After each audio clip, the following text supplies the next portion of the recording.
എല്ലാവർക്കും എൻ്റെ നമസ്കാരം. ജോസഫ് ഇടമറുകിനെക്കുറിച്ച്, അദ്ദേഹം യുക്തിവാദ പ്രസ്ഥാനത്തിന് നൽകിയ സംഭാവനകളെക്കുറിച്ച്, അദ്ദേഹത്തിൻ്റെ രചനകളെക്കുറിച്ച്, ചിന്തകളെക്കുറിച്ച്, ചരിത്രകാരനായ ഇടമറുകിനെക്കുറിച്ച് ഒക്കെ പറഞ്ഞിട്ടുണ്ട്. ഇവിടെ എല്ലാവരും വളരെ വിശദമായി തന്നെ സംസാരിച്ചു. ഞാൻ അദ്ദേഹത്തെ കണ്ടിട്ടില്ല. ഞാൻ അദ്ദേഹത്തെ പരിചയപ്പെടുന്നത് കേരള ശബ്ദത്തിലൂടെയാണ്. അതിൻ്റെ ഒരു സ്ഥിരം വായനക്കാരനാണ്. ഞാൻ 75-76 കാലഘട്ടം മുതൽ അതിൻ്റെ ഒരു സ്ഥിരം വായനക്കാരനായി. ഡൽഹിയിൽ നിന്ന് അദ്ദേഹം കൊടുക്കുന്ന പല വാർത്തകളും, പല ഗവേഷണങ്ങളും, പല അന്വേഷണങ്ങളും, അതിൻ്റെ റിസൾട്ടുമൊക്കെ വളരെ കൗതുകപൂർവ്വം വായിച്ച ഒരാളാണ് ഞാൻ. അദ്ദേഹം അറിയാതെ തന്നെ അദ്ദേഹത്തിൻ്റെ ഒരു ഭക്തനായി അന്ന് വർത്തിച്ചൊരാൾ എന്നുള്ള നിലയ്ക്ക് മാത്രമേ എനിക്ക് അദ്ദേഹത്തിൻ്റെ രചനകളെക്കുറിച്ചും മതത്തിനെക്കുറിച്ചുള്ള അദ്ദേഹത്തിൻ്റെ സങ്കല്പങ്ങളെക്കുറിച്ചും അതിൻ്റെ പഠനങ്ങളെക്കുറിച്ചും പറയാൻ കഴിയും.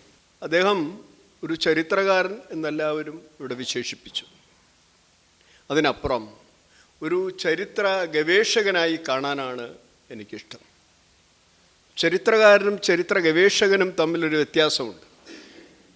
ചരിത്രകാരൻ കിട്ടുന്ന വിവരങ്ങൾ വെച്ചുകൊണ്ട് അദ്ദേഹത്തിൻ്റെ അഭിപ്രായവും അദ്ദേഹത്തിൻ്റെ വിമർശനമൊക്കെ ചേർത്തെഴുതുന്ന അല്ലെങ്കിൽ ചേർത്ത് പറയുന്ന സമ്പ്രദായമാണ് ചരിത്രം അഥവാ ചരിത്രകാരന്മാർ നമ്മുടെ മുമ്പിലേക്ക് തരുന്ന വിഭവങ്ങൾ. എന്നാൽ ചരിത്ര അന്വേഷകനതല്ല, ചരിത്ര ഗവേഷകനതല്ല.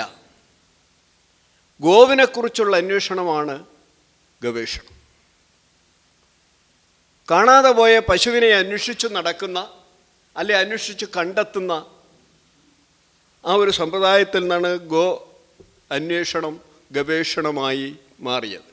അപ്പോൾ പശു ഉള്ളതാണ്, ഈ ഉള്ളതിനെ കണ്ടെത്തുക എന്നുള്ളതാണ്. ആ ഉള്ളതിനെ കണ്ടെത്തുന്നതിന് വേണ്ടിയുള്ള അദ്ദേഹത്തിൻ്റെ അന്വേഷണം 2000-ലേറെ പേജുകൾ വരുന്ന ഒരു ബൃഹത് ഗ്രന്ഥമാണ് അദ്ദേഹത്തിൻ്റെ മനസ്സിലുണ്ടായിരുന്നത്. പക്ഷേ എഴുതി വന്നപ്പോൾ അതിൽ കൂടുതൽ പേജുകൾ വേണ്ടി വന്നു എന്നുള്ളതാണ്. എപ്പോഴാണ് അദ്ദേഹം ഇത് ആരംഭിക്കുന്നത്? മതത്തിനെക്കുറിച്ചുള്ള അദ്ദേഹത്തിൻ്റെ പഠനം, അതിൻ്റെ ആ അന്വേഷണം എപ്പോഴാണ് ആരംഭിക്കുന്നത്? അദ്ദേഹത്തിൻ്റെ വിവാഹത്തിന് ശേഷമാണ്. കാരണം അദ്ദേഹം എഴുതിയ ആദ്യത്തെ മതഗ്രന്ഥം സിഖ് മതത്തിനെക്കുറിച്ചാണ്. അതിൻ്റെ ആമുഖത്തിൽ അദ്ദേഹം പറയുന്നു, ഞാൻ ഈ ഗവേഷണം ആരംഭിച്ചിട്ട് 30-ലേറെ വർഷമായി.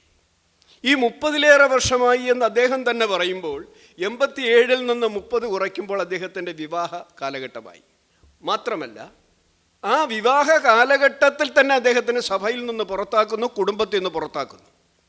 സ്വാഭാവികമായും ആ ഒരു സംഭവമാണ് ഈ മതത്തിന്, ലോക മതങ്ങളെക്കുറിച്ച് ആധികാരികമായി പഠിക്കുന്നതിന് അദ്ദേഹത്തിന് പ്രചോദനമായത് എന്ന് വരികൾക്കിടയിലൂടെ നമുക്ക് മനസ്സിലാക്കാൻ കഴിയും. അതിലാദ്യം അദ്ദേഹം എഴുതിയിരിക്കുന്നത് സിഖ് മതത്തിനെക്കുറിച്ചാണ്. ലോകമതത്തിനെക്കുറിച്ച് അന്വേഷണം നടത്തുന്ന ഒരാൾ, വിശാല ഹൃദയനായ ഒരാൾ, ലോകത്തെ മുഴുവൻ ഒന്നായി കാണുന്ന ഒരാൾ, മനുഷ്യ സ്നേഹത്തിന് വളരെ അത്യുന്നത പദവിയിൽ കാണുന്ന ഒരാൾ, ഒരു സിഖ് മതത്തിനെ, ഒരു സംസ്ഥാനത്തിൽ മാത്രം ഒതുങ്ങി നിൽക്കുന്ന സിഖ് മതത്തിനെക്കുറിച്ച് അദ്ദേഹം എന്തുകൊണ്ട് ആദ്യം എഴുതി എന്നൊരു ചോദ്യം സ്വാഭാവികമായും ഉയരാം. ക്രിസ്തു മതത്തിനെക്കുറിച്ചോ ഇസ്ലാം മതത്തിനെക്കുറിച്ചോ ഹിന്ദു മതത്തിനെക്കുറിച്ചോ അതിവിശാലമായ ഈ മഹാമതങ്ങളെക്കുറിച്ച് എഴുതാതെ വെറും ഒരു സംസ്ഥാനത്ത് മാത്രം ഒതുങ്ങി നിൽക്കുന്ന, ഇന്ത്യക്ക് പുറത്ത് പോകാത്ത ഒരു മതത്തെക്കുറിച്ച് അദ്ദേഹം എഴുതുന്നതിന് പ്രധാന കാരണം ആ കാലഘട്ടമാണ്. 1987 ആ പുസ്തകം പ്രസിദ്ധീകരിക്കുന്നത്. ഇന്ദിരാഗാന്ധി മരിക്കുന്നത് 1984. ഭിന്ദ്രൻവാല എന്ന ഭീകരവാദി വളർന്നു വരുന്നത് 80-ന് ശേഷമാണ്. 90 വരെ, അതായത് 80 മുതൽ 90 വരെ ഏകദേശം 10 കൊല്ലക്കാലം സിഖ് ഭീകരവാദത്തിൻ്റെ കാലമായി. കാനഡ കേന്ദ്രീകരിച്ചും അമേരിക്ക കേന്ദ്രീകരിച്ചും ഭീകരവാദത്തിനാവശ്യമുള്ള സാമ്പത്തിക സ്രോതസ് എത്തിക്കൊണ്ടിരുന്നു. ഇതൊക്കെ പിൽക്കാലത്ത് വന്ന പഠനങ്ങളും അന്വേഷണങ്ങളുടെയൊക്കെ റിസൾട്ടാണ് ഞാനീ പറയുന്നത്. അപ്പോൾ ഈ സിഖ് തീവ്രവാദം അതിൻ്റെ പീക്ക് പീരീഡിൽ നിൽക്കുന്ന സമയത്ത് ആണ് ആ പുസ്തകം പ്രസിദ്ധീകരിക്കുന്നത്. അത് അദ്ദേഹം തന്നെ പറയുന്നുണ്ട്. സിഖ് തീവ്രവാദം അതിൻ്റെ തീവ്രാവസ്ഥയിൽ നിൽക്കുന്ന സമയത്താണ് ഈ പുസ്തകം പ്രസിദ്ധീകരിക്കുന്നത്. അതിന് അദ്ദേഹത്തെ പ്രേരിപ്പിച്ച ആ ഒരു ധൈര്യം, ആ ഒരു തൻ്റെ ഇടം, അതാണ് എനിക്ക് വരികൾക്കിടയിലൂടെ വായിക്കുമ്പോൾ എനിക്ക് അദ്ദേഹത്തെക്കുറിച്ച് ബോധ്യം വരുന്നൊരു വളരെ പ്രധാനപ്പെട്ടൊരു കാര്യം. അത് കഴിഞ്ഞ് അദ്ദേഹം രണ്ടാമത് വരുന്നത്, അപ്പോൾ ഈ സിഖ് മതത്തിനെക്കുറിച്ച് അദ്ദേഹം എഴുതാനുള്ള അല്ലെങ്കിൽ പ്രസിദ്ധീകരിക്കാനുള്ള സാഹചര്യത്തിനെ മാറ്റിവെച്ചിട്ട് 2, 3, 4 ബാക്കിയുള്ളത് നമ്മൾ പഠിക്കുമ്പോഴാണ് നമുക്ക് മനസ്സിലാകുന്നത്. പിന്നെ അദ്ദേഹം വരുന്നത് താന്ത്രിക മതത്തിനെ കുറിച്ചാണ്. താന്ത്രിക മതം 2 വാല്യങ്ങളായിട്ടാണ് ഇത് പ്രസിദ്ധീകരിച്ചിട്ടുള്ളത്. ഈ താന്ത്രിക മതം എല്ലാവരും വിട്ടുകളഞ്ഞതും ആർക്കും പൂർത്തീകരിക്കാൻ കഴിയാത്തതുമായ ഒരു സമ്പ്രദായം. എന്തുകൊണ്ടെന്നാൽ ഇതിന് ലിഖിത സാഹിത്യം വളരെ അത്യപൂർവമാണ്. ഈ താന്ത്രിക ഈ മതം 2 വാല്യങ്ങളായിട്ടാണ് ഇത് പ്രസിദ്ധീകരിച്ചത്. ഇതെങ്ങനെയാണ് ഈ അധികം ആളുകൾ എഴുതാത്ത, അധികം ആളുകൾ പ്രചരിപ്പിക്കാത്ത, അധികം ആളുകൾ അതിനെക്കുറിച്ച് സംസാരിക്കാത്തൊരു വിഷയത്തിനെ 2 വാല്യത്തിൽ അദ്ദേഹത്തിന് അവതരിപ്പിക്കാൻ കഴിഞ്ഞതിന് അദ്ദേഹം ഇത് രേഖപ്പെടുത്താൻ സ്വീകരിച്ച 4 മാർഗങ്ങളാണ്. ഒന്ന്, സാധാരണ നമ്മൾ ചരിത്രകാരന്മാർ അന്വേഷിക്കുന്നത് പോലെ തന്നെ ലിഖിത രേഖകൾ, അച്ചടിക്കപ്പെട്ട പുസ്തകങ്ങൾ. രണ്ടാമത്തേത് കയ്യെഴുത്ത് പ്രതികളും പഴയ ഗ്രന്ഥവരികളും ശിലാലിഖിതങ്ങളും. മൂന്നാമത് അദ്ദേഹം സ്വീകരിച്ചത് അഭിമുഖങ്ങൾ. നാലാമത് അദ്ദേഹം സ്വീകരിച്ചൊരു മാർഗമുണ്ട്, വളരെ പ്രധാനപ്പെട്ടൊരു മാർഗം, യാത്രയും നിരീക്ഷണം. യാത്രയിലൂടെ ചെല്ലുകയും ആചാര അനുഷ്ഠാന വിശ്വാസങ്ങളെക്കുറിച്ച് പഠിക്കുകയും നിരീക്ഷിക്കുകയും.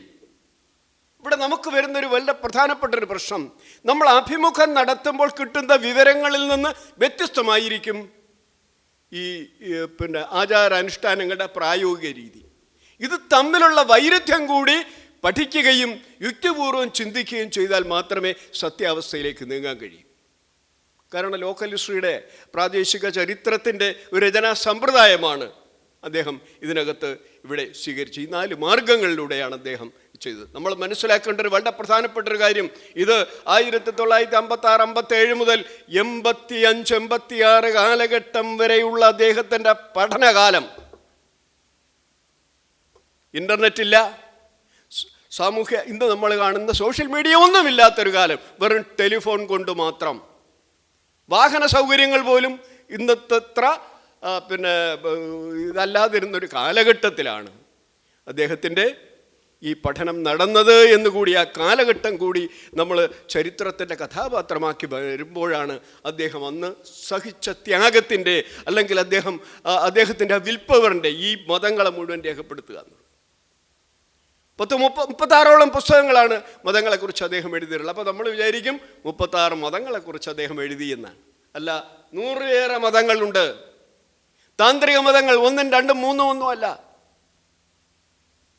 ബുദ്ധമതം തന്നെ അദ്ദേഹം അതിൻ്റെ ബുദ്ധമതത്തിലുള്ള താന്ത്രിക സ്വാധീനം, സഹജിയ ബുദ്ധമതത്തിനെക്കുറിച്ച്, വജ്രയാനത്തിനെക്കുറിച്ച്, വജ്രയാനത്തിൻ്റെ വിവിധ വശങ്ങളെക്കുറിച്ച്, അതേപോലെ തന്നെ ശൈവമതത്തിനെക്കുറിച്ച് അദ്ദേഹം കാപാലിക മതത്തിനെക്കുറിച്ചൊക്കെ വളരെ വിശദമായി പറയുന്നുണ്ട്, കിട്ടാവുന്ന വിവരങ്ങൾ വെച്ചുകൊണ്ട്. അത്ര വിശദമായ, അത്രയും വിശാലമായ ഒരു പഠനമാണ് അദ്ദേഹം അതിനകത്ത് നടത്തിയിട്ടുള്ളത്. പക്ഷേ എന്തുകൊണ്ടോ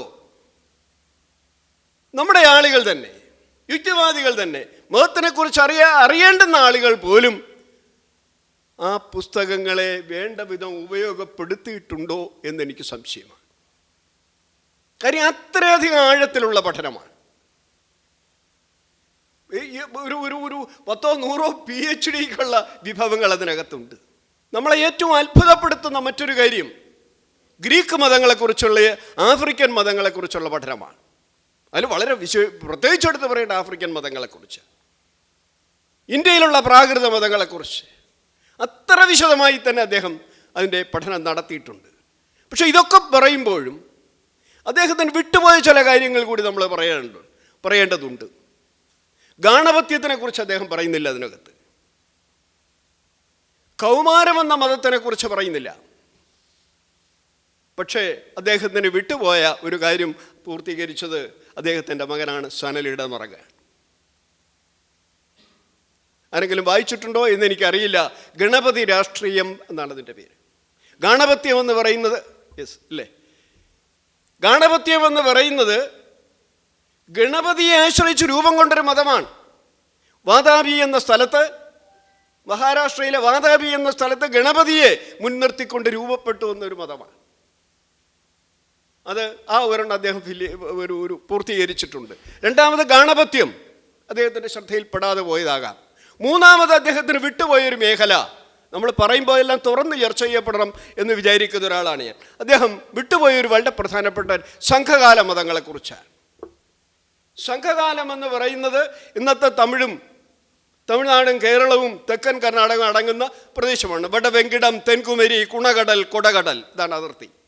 വടവെങ്കിടം വെങ്കടഗിരിക്ക് പടിഞ്ഞാറ്, കുടകടൽ പടിഞ്ഞാറേക്കടൽ, കുണകടൽ കിഴക്കേക്കടൽ, കുമരി കന്യാകുമാരി. ഇതിനിടയ്ക്ക് വരുന്ന പ്രദേശമാണ് തമിഴകം എന്ന് പറയും. ഈ തമിഴകത്തെ രൂപപ്പെട്ട BC 200 മുതൽ ഏതാണ്ട് AD 600 വരെ 800 വർഷക്കാലം നിലനിന്ന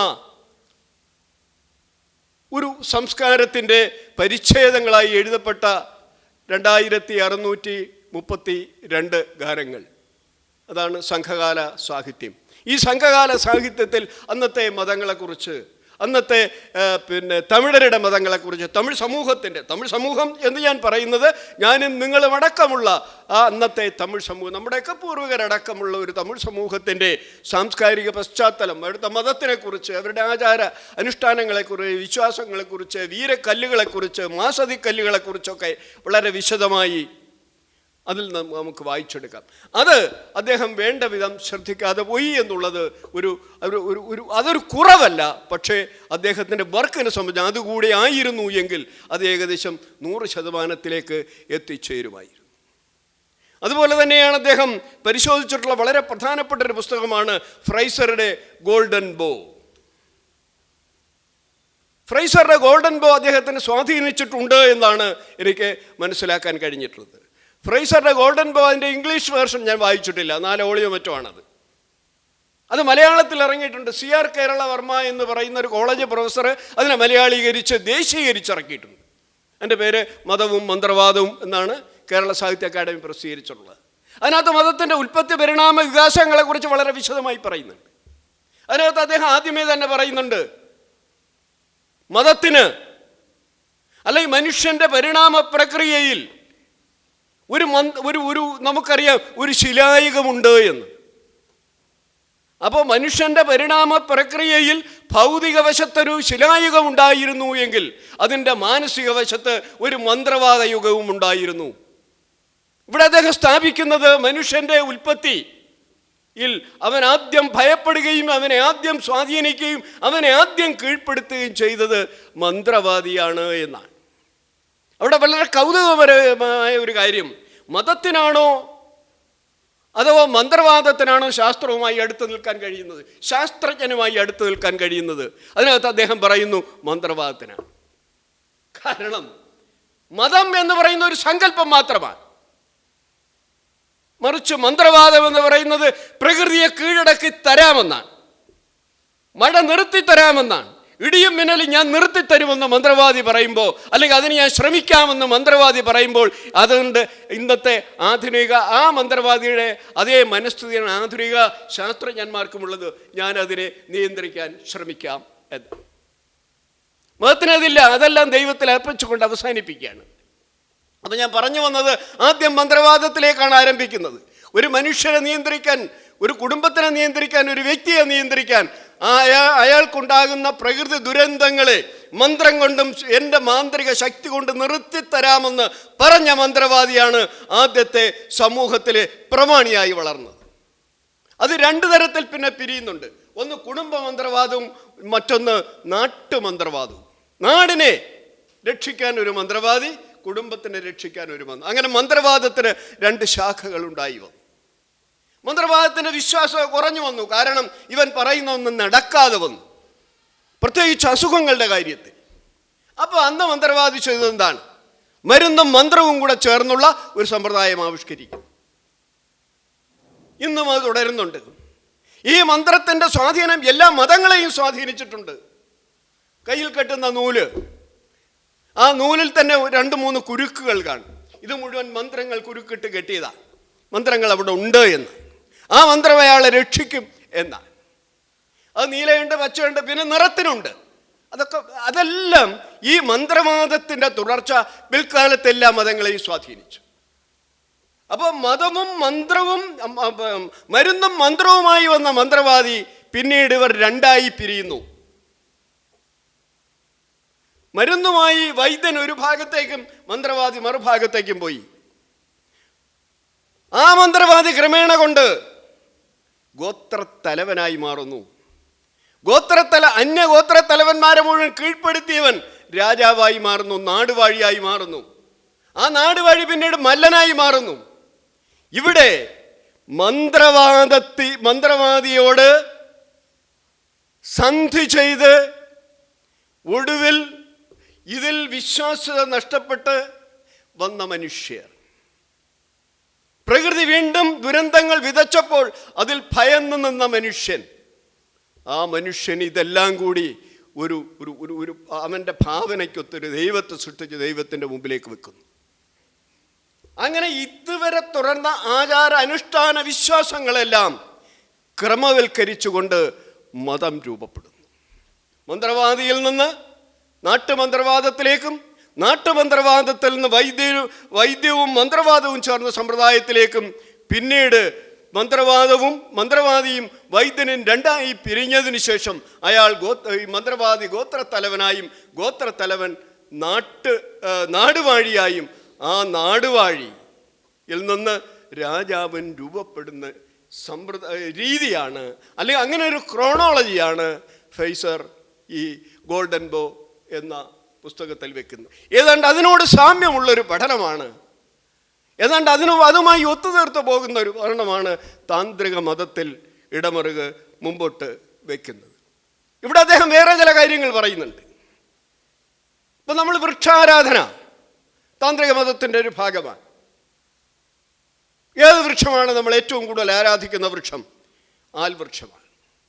രണ്ടാമത്തേത് അശോകമാണ്. മൂന്നാമത്തേത് തെങ്ങാൻ. എന്തുകൊണ്ട് ആൽവൃക്ഷം? എന്തുകൊണ്ട് ആൽവൃക്ഷം നമ്മൾ ആരാധിക്കുന്നു? അതിൻ്റെ ഭക്ഷണത്തിന് യോഗ്യമല്ല, പഴുത്താൽ ഭക്ഷണത്തിന് യോഗ്യമല്ല, ഇലകൾ ഔഷധത്തിന് ഉപയോഗിക്കില്ല, ഒന്നിനും കൊള്ളാത്തൊരു വൃക്ഷം. അതിനെ ആരാധിക്കുന്നതിന് കാരണം അതിൻ്റെ വലിപ്പവും അതിൻ്റെ ദീർഘായുസ്സുമാണ്. അതിൻ്റെ വലിപ്പമാണ് വലുതിനെ ആഘോഷിക്കുക, വലുതിനെ ആരാധിക്കുക. മതത്തിന് 2 അവസ്ഥകളാണുള്ളത്. ഒന്ന് ആരാധനയും, രണ്ടാമത്തേത് ഭയവുമാണ്. ഭദ്രകാളി നമ്മുടെ സാധാരണ കാണുന്ന നാട്ടുദൈവങ്ങളൊന്നാണ് ഭദ്രകാളി. ഭദ്രകാളിയെ ഭയപ്പെട്ട് ജീവിക്കണം. ക്രിസ്തുമതത്തിൽ നമ്മൾ സാധാരണ പറയാറുണ്ട്, ദൈവ ഭയമുള്ളവനായിരിക്കണം. ദൈവത്തെ സ്നേഹിക്കുന്നവനെ അല്ല അവർക്ക് ആവശ്യം, ദൈവത്തെ ഭയക്കുന്നവനായിരിക്കണം. മറിച്ച് ആര്യ സംസ്കൃതിയിലെ ദേവന്മാരെ നിങ്ങൾ സ്നേഹിച്ച്, അല്ലെങ്കിൽ നിങ്ങൾ പ്രീതിപ്പെടുത്തി ബഹുമാനിച്ച് കാര്യങ്ങൾ നേടുക എന്നുള്ളത്. അപ്പം 2 അവസ്ഥകളാണ്. ഒന്ന് ദൈവത്തെ ഭയപ്പെട്ട് ജീവിക്കുക, മറ്റൊന്ന് ദൈവത്തെ ബഹുമാനിച്ച് ജീവിക്കുക. ഇത് രണ്ടും രൂപപ്പെട്ടു വന്നത് പഴയ താന്ത്രിക മതത്തിൻ്റെ തുടർച്ചയാണ്. ബുദ്ധമതത്തിനെ കുറിച്ച് ആദ്യം എന്താണ് ബുദ്ധൻ പറഞ്ഞത്? അദ്ദേഹം പറഞ്ഞ ത്രിരത്നങ്ങൾ: അനാത്മ, അനിത്യ, നിർവാണ. ആത്മാവില്ല, ഒന്നും നിത്യമല്ല, നിർവാണത്തിലേക്ക് പോകാൻ നിന്റെ പ്രവൃത്തി നന്നാക്കൂ. 3 കാര്യങ്ങൾ പറഞ്ഞു വെച്ചു. അതേ ബുദ്ധമതത്തിൻ്റെ തലമുറ പിന്നെ എന്താണ് സ്വീകരിച്ചത്? പഞ്ചമകാര പൂജയാണ്. മൈഥുനമടക്കമുള്ള, മുദ്രയടക്കമുള്ള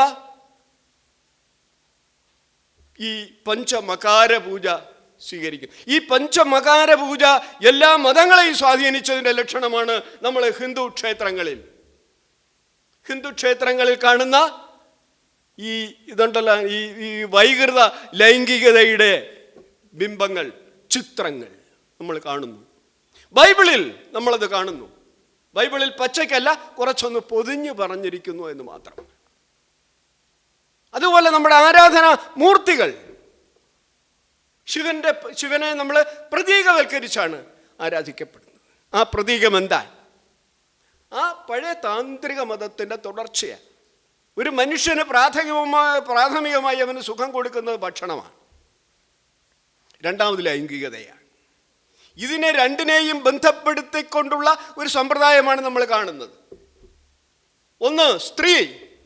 നമ്മൾ സിന്ധു നദിയുടെ സംസ്കാരത്തിൽ നമ്മൾ കാണുന്നു, തലകീഴായി നിൽക്കുന്ന ഒരു നഗ്നയായ ഒരു സ്ത്രീ, യോനി ഭാഗത്ത് നിന്ന് പൊടിച്ചു വരുന്ന ഒരു വൃക്ഷം, മറ്റൊരു വൃക്ഷത്തിനകത്തൊരു സ്ത്രീ. കാരണം ഉൽപാദനത്തിൻ്റെ പ്രതീകം സ്ത്രീയാണ്. കൃഷി കണ്ടെത്തിയതോടുകൂടി സ്ത്രീ ഉൽപാദനത്തിൻ്റെ പ്രതീകമായി മാറുകയാണ്. ഒരു കല്യാണം കഴിഞ്ഞു, വരനും വധുവും വീട്ടിൽ നിന്ന് ഇറങ്ങുന്നു. പക്ഷെ എതിരേൽക്കുന്നത് അമ്മയും കുഞ്ഞുമായിരിക്കണം. അത് ഇരട്ട പെറ്റ സ്ത്രീയായാൽ ഏറെ നല്ലത്. കാരണം അവിടെയും ഉൽപാദനത്തിൻ്റെ അല്ലെങ്കിൽ ഉൽപാദന മിച്ചത്തിൻ്റെ അല്ലെങ്കിൽ ഉൽപാദനത്തിൻ്റെ പ്രതീകമാണ് സ്ത്രീയായി വരുന്നത്. ഒരു വിധവയെ കുറുകെ നിർത്താൻ പാടില്ല. ആ വീഡിയോയിൽ ഒരിക്കൽ ചെയ്തിട്ടുണ്ട് ഇവിടെ. അപ്പം ഇത്തരത്തിൽ ഉൽപാദനത്തിൻ്റെ പ്രതീകമായി സ്ത്രീ മാറുന്നു. മന്ത്രത്തിൻ്റെയും മന്ത്രവാദത്തിൻ്റെയും പ്രതീകമായി ചരട്, വലംപിരി ശംഖ്, രുദ്രാക്ഷം തുടങ്ങിയവ മാറുന്നു. ഇതൊക്കെ താന്ത്രിക മതം മറ്റു മതങ്ങളെ സ്വാധീനിച്ച് അടിച്ചേൽപ്പിക്കപ്പെട്ടതാണ്. ബുദ്ധമതത്തിൽ പോലും ജൈനമതത്തിൽ പോലും. ജൈനമതം അവർ ഒരു പരമാത്മാവിൽ അവർ വിശ്വസിക്കുന്നില്ല, ഒറ്റ ആത്മാവിലാണ് അവർ വിശ്വസിക്കുന്നത്. പരമാത്മാവ് ഇല്ല എന്ന് വിശ്വസിക്കുന്നവരാണ്. അവരിൽ പോലും ഈ താന്ത്രിക മതം വളരെയധികം സ്വാധീനം ചെലുത്തിയിട്ടുണ്ട്.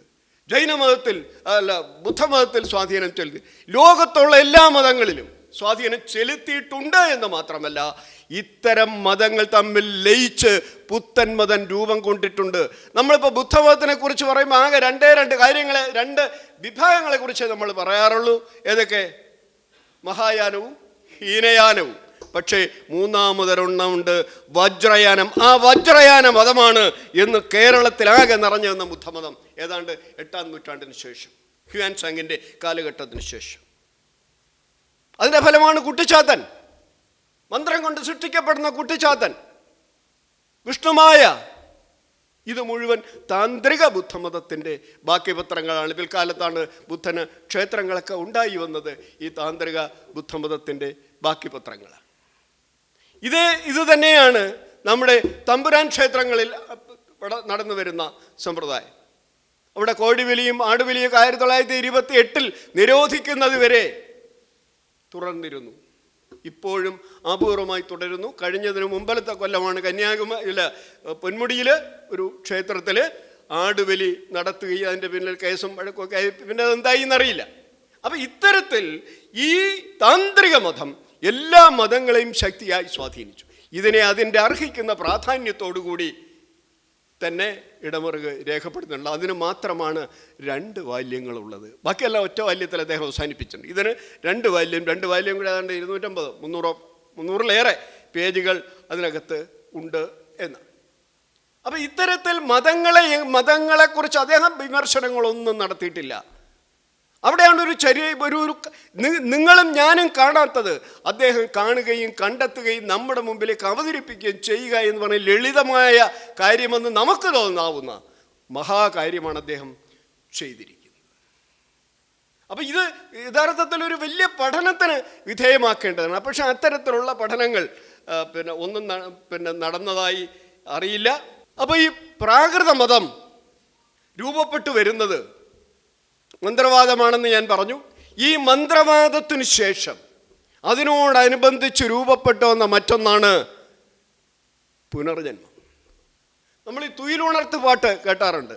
തുയിലുണർത്ത് പാട്ട്, ഇന്ദിരേരെ വെള്ളെഴുന്തരുള വെള്ളെഴുന്തരുള വെള്ളെഴുന്തരുള എന്നൊക്കെ പറഞ്ഞിട്ട് ആദിവാസി സമൂഹത്തിൻ്റെ ഇടയിൽ നിലവിലുള്ള ഉണർത്തുപാട്ടുണ്ട്. അപ്പോൾ അതിന് തുയിലുണർത്ത് പാട്ട് എന്നാണ്. തുയിലെന്ന് പറഞ്ഞാൽ ഉറക്കം എന്നാണ്. എന്നാൽ പെരുന്തുയിൽ എന്ന് പറഞ്ഞാൽ നീണ്ട ഉറക്കമെന്നാണ്. മരണമെന്ന് ഇപ്പോൾ അതിനർത്ഥം പറയും നീണ്ട ഉറക്കമെന്നാണ്. അതുപോലെ ഈ പുനർജന്മ വിശ്വാസികളായ പൂർവ്വകാല മതങ്ങൾ പെരുന്തുയിലാണ്.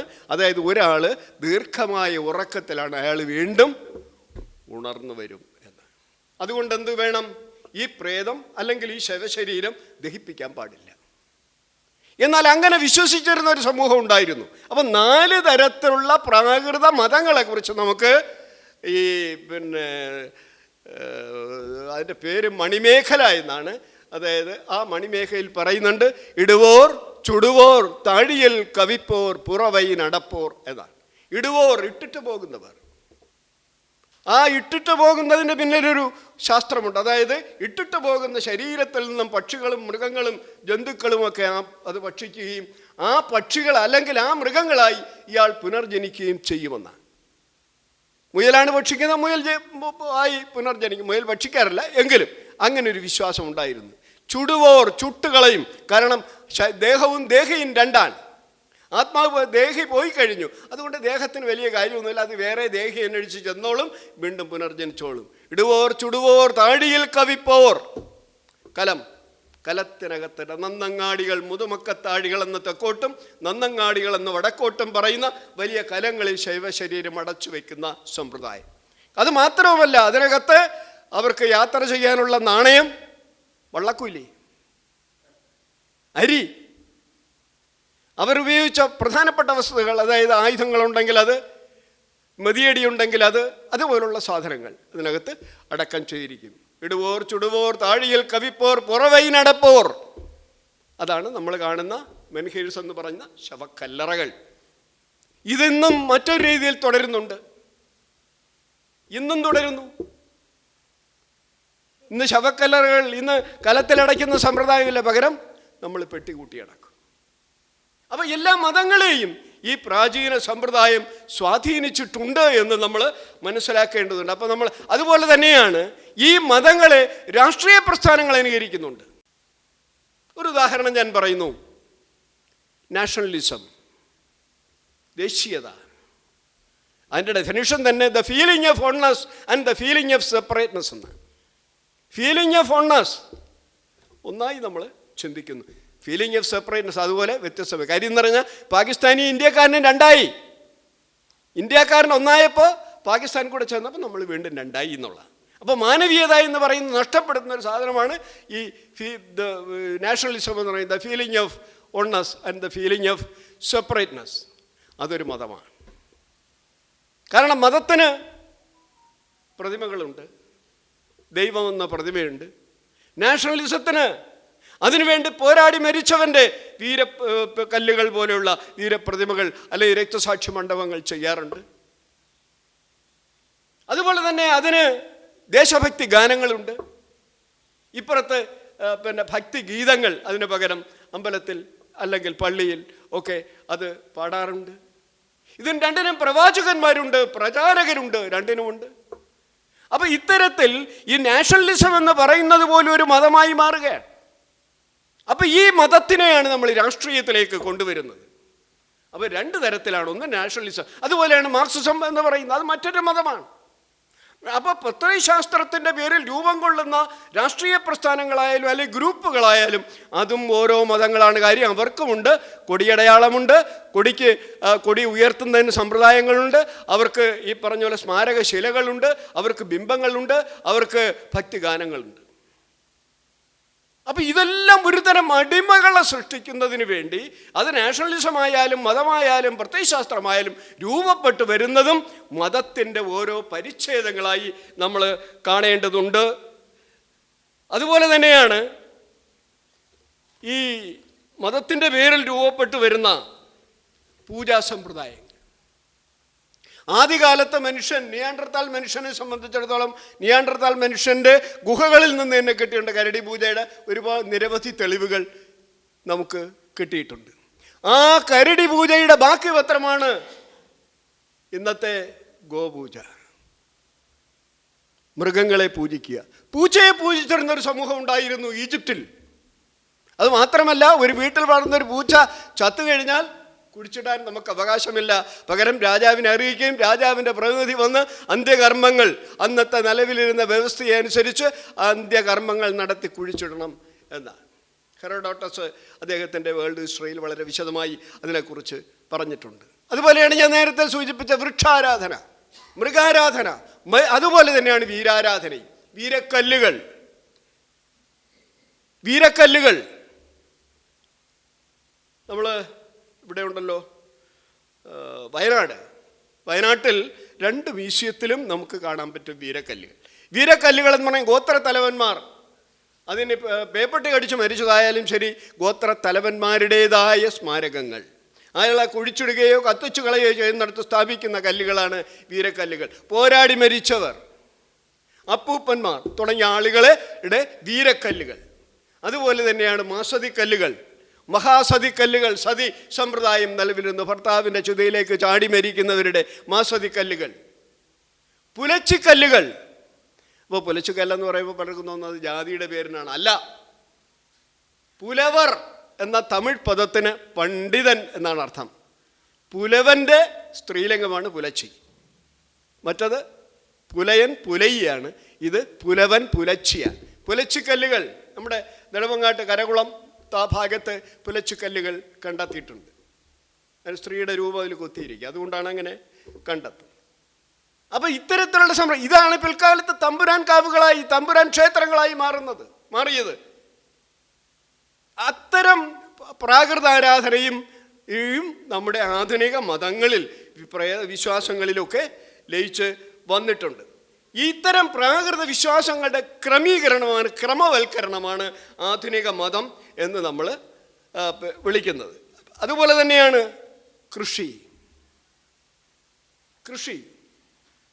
കൃഷിയെ സംബന്ധിച്ചിടത്തോളം നെൽകൃഷിക്ക് ഒരു വലിയ പവിത്രത നമ്മൾ കൽപ്പിച്ചിട്ടുണ്ട്. അതായത് നെല്ലിന് ഒരു നക്ഷത്രമുണ്ട്, സങ്കല്പിച്ചു കൊടുത്തിട്ടുള്ളതാണ്. കന്നിമാസത്തിലെ മകമാണ്. കന്നിമാസത്തിലെ മകമാണ്. അതുകൊണ്ട് മകം പിറന്ന മങ്ക വീട്ടിന് ഐശ്വര്യമെന്നാണ്. മകം പിറന്ന മങ്കെ അറ തുറന്ന വാടി എന്നാണ്. മകം പിറന്ന മങ്കെ അറ തുറന്ന വാടി. കാര്യം എന്ന് പറഞ്ഞാൽ അറയിലാണ് നെല്ല് സൂക്ഷിക്കുന്നത്. ആ അറയുടെ പ്രതീകമാണ് മകം പിറന്ന മങ്ക. അപ്പോൾ സ്ത്രീയെ ഉൽപാദനത്തിൻ്റെ, അതുപോലെ തന്നെ ഈ മധ്യപ്രദേശിൽ ഒരു വിഭാഗമുണ്ട്. ആ വിഭാഗത്തിനെ സംബന്ധിച്ചിടത്തോളം മഴയില്ലാതിരുന്നാൽ, വിളവ് മോശമായാൽ, വെളുത്ത വാവ് ദിവസം ആ നിലത്തിൽ പരസ്യമായി യുവ മിഥുനങ്ങൾ ഇണചേർന്നാൽ മഴ പെയ്യുമെന്നും വിളവ് കൂടുമെന്നും ഒരു വിശ്വാസം നൽകുന്നു. ഇതിൽ നിന്നാണ് നമ്മുടെ മാതൃദായ ക്രമം രൂപപ്പെട്ടത്. ഈ മാതൃദായ ക്രമം പിൽക്കാലത്ത് കൃഷി പുരുഷൻ്റെ കുത്തകയായി മാറുന്നതോടുകൂടെ കലപ്പയുടെ കണ്ടെത്ത ഒരുപാട് ഇതുണ്ട്. ഞാൻ അതൊന്നും വിശദീകരിക്കാനുള്ള നേരമില്ല.